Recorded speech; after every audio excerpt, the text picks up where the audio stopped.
Halo, saya Kopral Funky. Terima kasih teman-teman yang udah pilih video ini untuk ditonton. Masih dengan tulisannya Mbah Ngesot ya, tentang pocong tetangga. Ini part 7.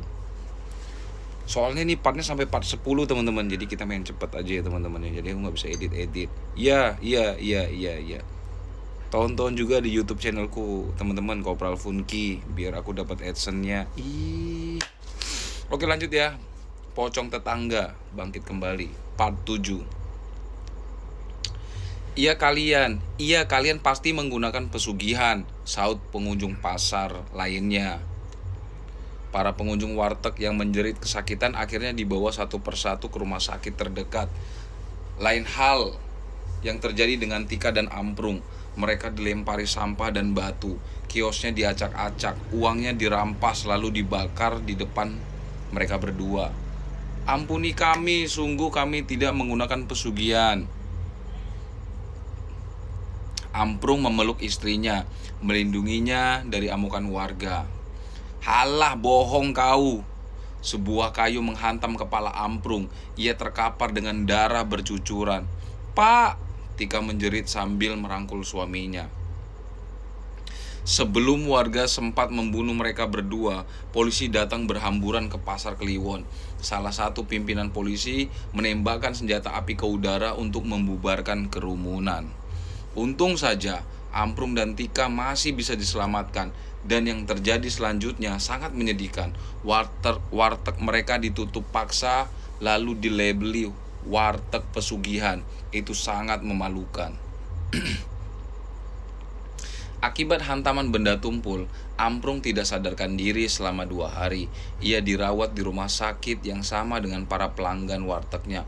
Suatu malam di rumah sakit, saat Tika dan anaknya tertidur pulas di samping ranjang Amprung, tirai jendela bergerak tertiup angin. Muncul bayangan pocong di luar sana yang siap menagih uangnya kembali. Sementara itu Amprung terbaring dengan tenang, tangannya diinfus, mulutnya dipasangi alat bantu pernapasan, dadanya turun naik pertanda kalau ia masih hidup. Amprung bermimpi kalau dirinya sedang ada di sebuah tempat yang sunyi. Ia duduk seorang diri di atas bangku. Dari arah kanannya terdengar suara langkah sepatu mendekat. Itu Mbah Goto. Amprung menyeringai bahagia saat melihat lelaki tua itu. Mbah, tolong aku, bagaimana cara menghentikan pocong itu? Kalau kau tidak mau mengembalikan uangnya, kau datangi saja kuburannya. Lalu, tanya Amprung, kau curi tali kain kafan di bagian pergelangan kaki. Amprung terdiam sejenak. Ada lagi yang harus saya lakukan, Mbah. Kau telan tali itu. Amprung mengangguk. Itu terdengar sangat mudah. Ia pasti bisa melakukannya. Baginya mengembalikan uang hasil curian adalah aib. Ia tidak sanggup menanggung malu. Apalagi yang ia curi adalah tetangganya sendiri. Lebih baik Amprung melakukan apa yang disarankan Mbah Goto. Ia tergeragap bangun, nafasnya terengah-engah, lalu menoleh ke arah jendela. Bayangan pocong masih berdiri di sana. Buru-buru Amprung membangunkan istri dan anaknya. Mereka berteriak panik membuat dokter dan perawat berdatangan. Pocong, dok, ada pocong. Amprung menunjuk ke arah jendela, tapi tidak ada apa-apa di sana. Tenang, Pak, Bapak pasti berhalusinasi, kata dokter sambil membaringkan kembali tubuh Amprung. Besoknya Amprung minta pulang. Ia merasa sudah tidak perlu lagi dirawat. Sebenarnya dokter menyarankannya agar tetap melakukan rawat inap untuk 2 hari lagi. Tapi Amprung bersikeras ingin pulang. Ia tidak sabar ingin segera melakukan apa yang disarankan Mbah Goto di dalam mimpinya. Semua sudah Amprung persiapkan. Dia akan melakukan aksinya seorang diri. Sebenarnya Tika melarang suaminya untuk melakukan hal aneh itu dan menyarankannya agar mengembalikan uang jenazah itu. Tapi Amprung tetap tidak mau. Maka malam itu saat orang-orang sedang tidur pulas, Amprung berangkat menuju kuburan Pak Rusdi dengan mengendarai motor barunya. Siang tadi ia sudah pergi ke sana untuk memastikan lokasi kuburan Pak Rusdi.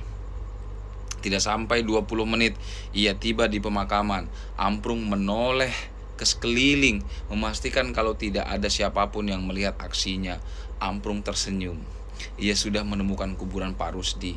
Sebuah cangkul dikeluarkan dari dalam karung. "Pocong bangsat," gumam Amprung. Saat cangkul itu ditancapkan di atas tanah kuburan, tiba-tiba permukaan tanah itu bergetar. Amprung panik, tapi ia tetap melakukan aksinya. Tanah itu berhasil ia gali. Bau busuk menguar menusuk hidung. Mayat itu sudah penuh dengan belatung. Wajahnya membusuk, bahkan terlihat tulang tengkoraknya. Tangan Amprung bergetar saat mengambil tali kain kafan di bagian pergelangan kaki. Ia meraih sebotol air dari permukaan makam yang sengaja ia bawa.